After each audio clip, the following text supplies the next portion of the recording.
Camera, and nagmamadali, and action. Tao po! Josh! Tao po! Josh! Ay, pasensya na. Taga-bala kami ng ating gabi.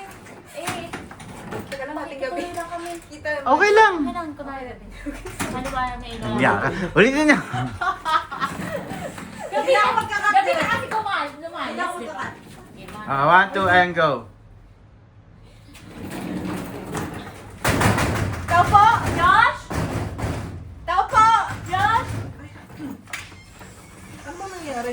Pasensya na. Mang-abala kami ngayong gabi na. Makikituloy sana kami. Ano nangyari kay Red sa asawa mo? Pinalayas ako. Tapos, ito, nabuntis. Ano ha? Bakit tumawa? Pakapatapusin mo muna siya.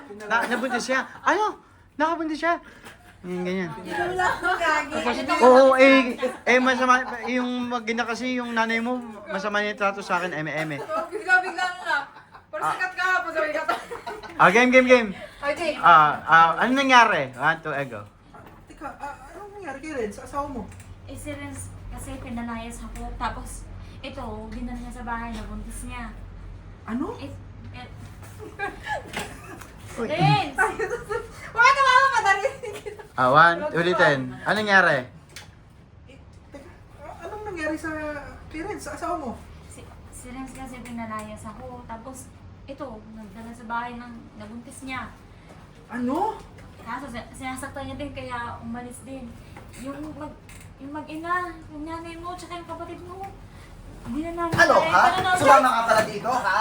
Ano? Kala mo matatakasan mo ko? Renz, Kuya, huwag ka maniniwala sa sinasabi ng babaeng to ha? Gusto lang gumawa ng kwento niya. Ano, Arian? Pwede ba? Ano pinalayas na kita? Ano? Pati si Kuya sa pwede ba? siya? Renz! Lumayo ka nga. Kuya! Doon ka sa camera. Sige, dito na ako. Bell. Dito ka kay Arian tsaka kay ano? Papalayuin ko siya. Kay Josh ako at saka kay Arian. Arian, okay. Lumayo ka nga. Okay, one. Ano, ha? Saan ako lalayo? Di, tama lang yan. One, two, and go. Ano? Gumagawa ka ngayon ng simpatsya para dito kay Kuya? Eh, tingnan ko. Saktan mo siya para matulog. Nagkasabi lang naman kami. Sino sasaktan ko? Intense ha. One, two, and go. Di ka talaga nagtatandang babae ka, ha? Ano? Humihingi kayo ng simpatsya kay Kuya? Umayos ka, tatamaan ka sa akin ha. Nagkasabi lang naman kami ng totoo ba? Kuya! Ano tong narinig ko ha? May asawa ka? Bumuntis ka ng ibang tao?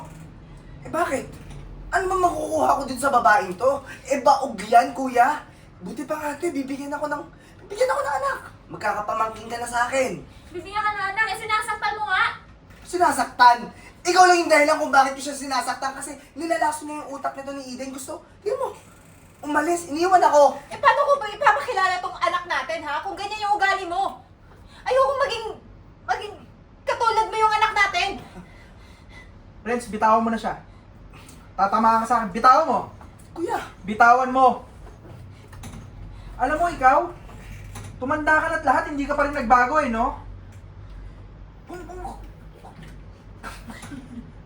Again. Kung ayaw mo na sa asawa mo, pwede ka makipaghiwalay. At kung magbubuntis ka ng ibang babae, wala kang karapatang manakit. Kuya, nilalaso lang din yan yung utak mo tulad ng ginawa nito sa magiging asawa ko. Tsaka yung sinasabi mo na yan, iniwalayan ko na nga eh. Wala nang pakinabang sa akin. Di nga ako magkakanak dyan. Baog tong babaeng lintik na yan eh. Tapos ito, nilason yung utak. Kaya iniwan ako. Tapos ngayon ikaw naman. Alam mo, manahimik ka. Mula ngayong araw na to ha, wala ka nang makukuha ni sentimo sa akin. Kuya, Ka nang papasok sa kumpanya ko, umalis na kayo sa bahay ko. kuya, paniniwalaan mo yan kaysa sa akin kapatid mo, kadugo mo ko. Yun na nga eh. Kilala kita. Kilala ko yung ligaw ng bituok girls na. Likaw, di ba? Likaw. Ligaw. Kilala ko yung... Ikaw ng bagong.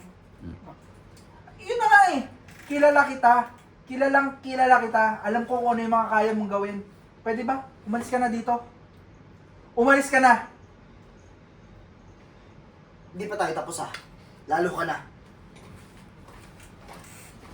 Okay lang ba kayo? Okay lang kami. Salamat, ha. Mabuti pa, pumasok na muna kayo. Ako na dyan. Salamat. Catch.